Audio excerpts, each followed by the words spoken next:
Welcome back to the Brand Builders Lab podcast. Today we are on episode 6 of our Scaling with Group program series, and we're talking about marketing and launching your online program. Now, there are many sections to this, and depending on the strategy that you are going to go with, your marketing and launch might look different at different times. You can have short runways, long runways, all the rest of it. But let's give a little bit of definition, because if you're new to the online program space, no matter what kind of program it is, then it's important for us to define exactly what we're talking about. So in my mind and my understanding of a launch is basically a start date and an end date. Yeah. If your program is not evergreen, which means that it's not for sale all the time. So right now, majority, like 99%, 90% of my programs are evergreen, which means that you can go and join them at any time, whether it's the Club Done Accountability Membership, BBA, which is Brand Builders Academy, etc. But there are certain programs, for example, like Amplify, which have start and end dates. So those are the launch dates that we're talking about. It is when is the cart open and then when is the cart closed. And so that's why in the market, there's a lot of talk about live launches. So you're doing a live launch, you might do timed live launches during evergreen strategies or evergreen programs. So one of my girlfriends who's got an online program, the doors are pretty much always closed or there's a wait list, but then she will do live launches to the back end of that wait list. So people who have signed up, etc. So that's why it's not just a straightforward, this is what you do. It really depends on the strategy, but we're going to keep it as simple as possible today. So a launch is a start date and an end date. We're going to talk about in a live launch period. And then the marketing is what is supporting that launch. So when I think about the marketing calendar, let me give you an overview, is that when I plan my year, I take a look at the full calendar year and I think, okay, when do we want to launch or have special timed launches, offers, etc. throughout the year for different programs? Is everything going to be evergreen? Will we have a special end of financial year offer on any of our programs? Those sorts of things. So I'm planning my marketing calendar kind of 6 to 12 months in advance, loosely.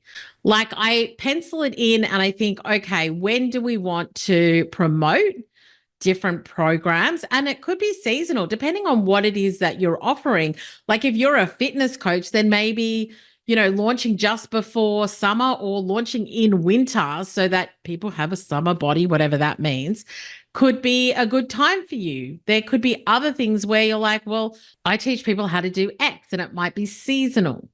And so when you think about your marketing strategy, then it's really about looking at what's going to work for you and your audience. That makes sense. So if we're just talking about general marketing for a program, then usually there is a 90, 60, and 30-day marketing strategy.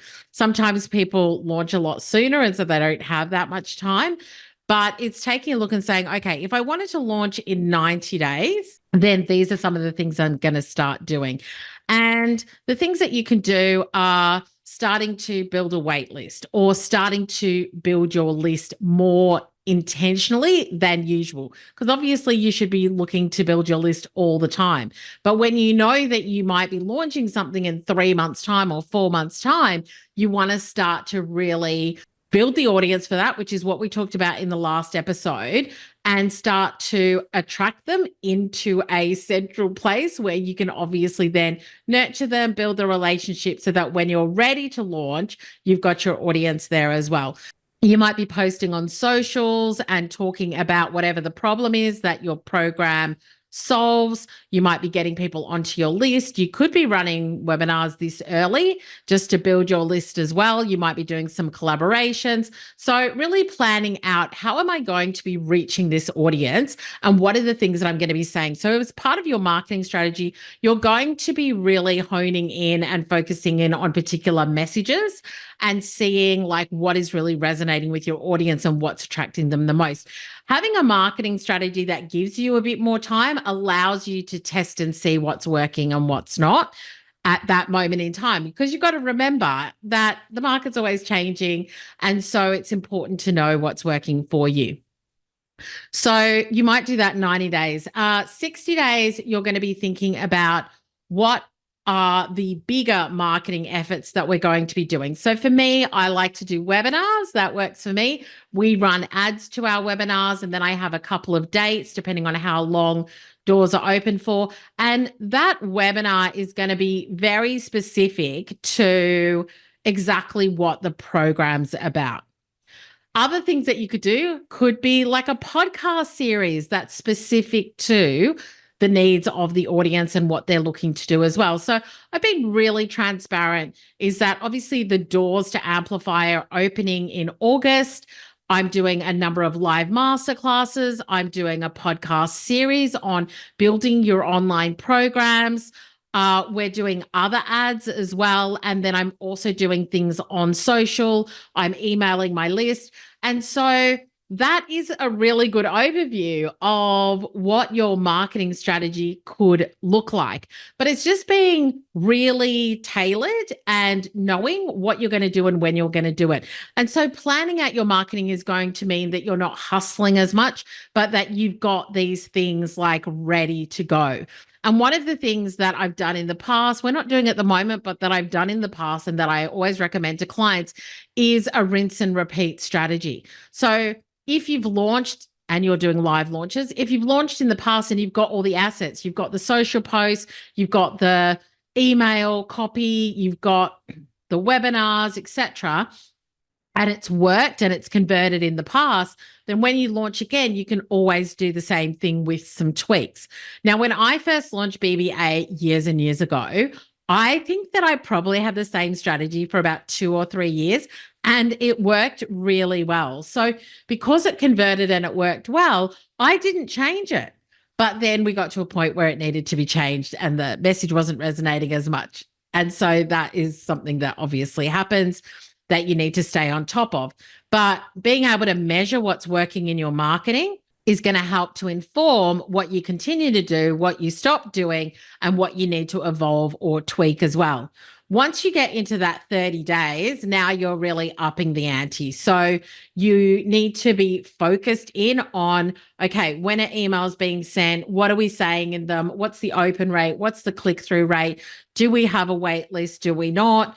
What else are we measuring when it comes to how people are responding or interested, etc.? For me, I am a big invitation marketer type of person where I've got relationships. I know people who are interested. They've maybe come to me before. We've coached before. They've done, say, BBA or something else before. And I know that, say, online programs is something that they're interested in. So I will literally send a message and say, hey, Sarah, I know that this is something you've been wanting to do. I wanted to let you know that if you haven't seen already, that we've got this happening. Is that something that you're interested in finding out more about? Or if you've got any questions, let me know. Like, I am always somebody who's like, I'm happy to have chats. I'm happy to have chats. I'm happy to think about clients that I've had in the past that I think could be good and that I'd love to work with again. And I have no problem in messaging them. It's not a hard sell. It's like a question. I know this is something you're interested in. Like, is this of interest? That's it.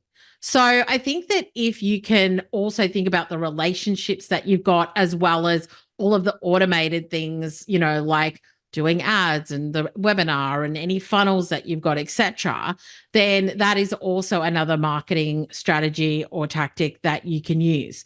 Now, with all of this, as I've mentioned before, you do want to be measuring what's working and what's not, so that you can tweak when you're in the marketing and in the launch.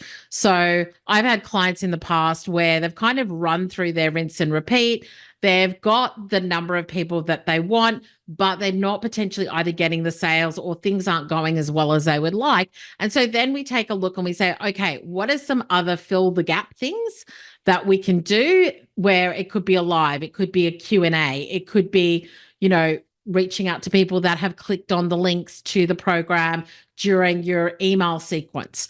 So I think that there is obviously the plan and the strategy, and then there's also just being somebody who is aware of what's going on. Like, you don't want to stick on your rinse and repeat, not look at it until cart closes and then be like, what happened?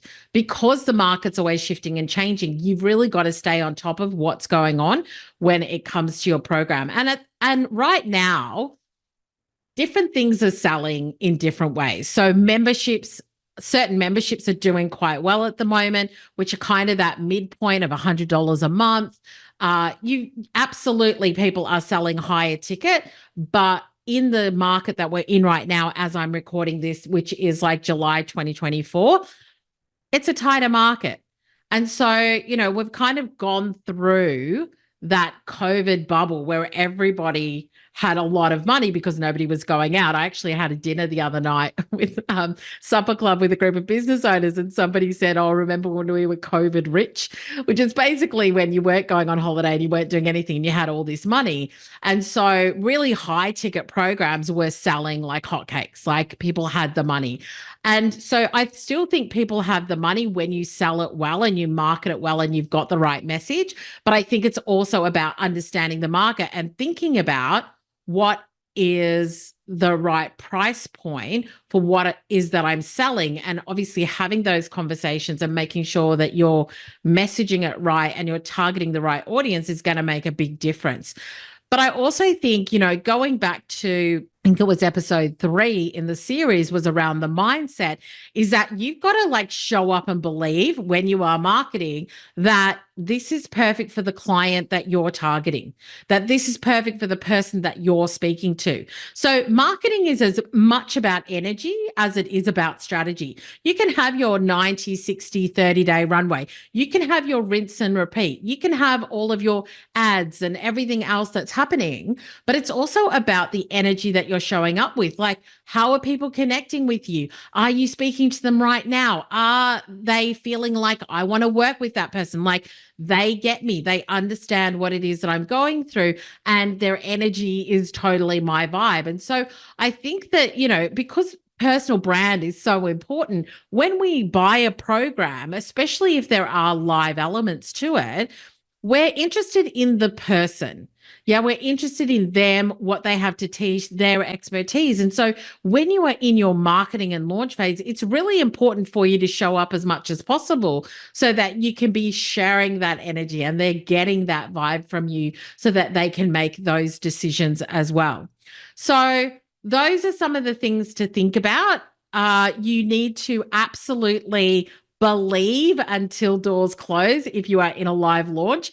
And one of my clients a couple of years ago, we had this discussion where she was in a live launch and she had secured a number of clients. It wasn't her goal. I always say, what's your minimum goal? What's your that would make me happy goal? And then what's your like knock it out the park goal?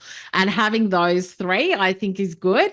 But she was kind of just edging up to her minimum goal, and she was doing her emails manually. And this is like a little thing that everybody needs to know when they're launching. You need to like set up your emails and put them on autopilot, because your mindset can get in the way at the end where you're like, I don't think I'm going to send that because I don't want to bother people, or I've said enough, or whatever it is. Whereas when you've got that email strategy, you've like written it out, you know exactly what you're saying, when you're saying it and why you're saying it. And you do the sequence, you do the automation, and you like let it play out. And you've got to allow that to happen. Anyway, so she had pretty much gone through most of her launch. It was in the last 4 days, I want to say. And she was like, oh, I don't think I'm going to send any more emails. And I said to her, no, like, you have to believe that literally people are sitting on the other side of their computer screen and they're thinking, oh, I really want to join, but I'm just not sure. And those last 4 emails that you send in the next 4 days or however long, that's going to be the thing that gets them over the line. That's going to be the thing. Like, you're going to say something where they're like, yes, this is what I need right now. And so really combining and making sure that you've got the mindset that is going to take you through to the end, and having a good marketing strategy is really important as well. And being somebody who is agile and responsive and energetic and creating from a place of knowing, like knowing your client, knowing what you're here to do, knowing that there are people that are waiting for you to tell them why this is the right thing for them, because they want it, they want to work with you, but they're just waiting for that final push. And there are stats that show that a lot of times, sometimes you'll get an influx right at the beginning of a launch, and then you'll get the doldrums in the middle, and then you'll get the influx at the end. Yeah. And that's people who are sitting on the fence going, oh, do I or don't I? I want to, but I'm not there yet. And so you want to make sure that you're really holding their hand to the finish line. So when it comes to marketing and launching, those are some thoughts. Like I said, it really depends on the type of program. It depends on the client base. It depends on what your personal strength is and what you think will work for you, and aligning all those strategies so that your marketing and your launch goes the way that you want it to go. If you've got any questions, let me know. We are wrapping up in the next episode. I cannot wait to share it with you. So stick around and you'll be able to listen to that very soon. But otherwise, I'll see you then.